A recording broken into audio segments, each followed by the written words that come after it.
നമുക്ക് മനസ്സിലാവും.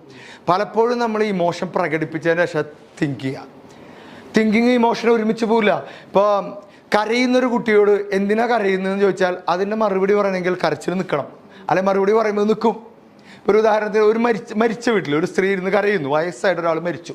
അപ്പോൾ ഈ സ്ത്രീ ഇങ്ങനെ കരയായ പോയല്ലോ, ഇപ്പോഴൊന്നും പോണ്ടതല്ലല്ലോ, കുറച്ച് നേരത്തെ പോണ്ടതാണല്ലോ എന്നായിരിക്കും മനസ്സിലുണ്ടാവുക. ഇടയ്ക്ക് നോക്ക് പോയില്ലേ അതൊക്കെ. അപ്പോൾ ഈ സ്ത്രീയോട് ഒരാൾ പറയാണ്, ഈ ഡെഡ് ബോഡിയെ പുതപ്പിക്കുന്ന ആ വെള്ളത്തുണി എവിടെ ഇരിക്കുന്നത് എന്ന് ചോദിച്ചാൽ അത് ചിന്തിക്കണമെങ്കിൽ ഈ കരച്ചിൽ നിൽക്കണം.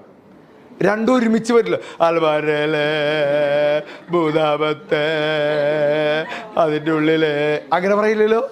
അത് പറയുമ്പോൾ കരച്ചിൽ നിൽക്കുന്നതാണ്. അൽമാരയിലെ മൂന്നാമത്തെ കളിയുടെ ഉള്ളിലുണ്ട്, അതിൻ്റെ ഉള്ളിൽ കാശിൻ്റെ എടുക്കരുത് കേട്ടോ.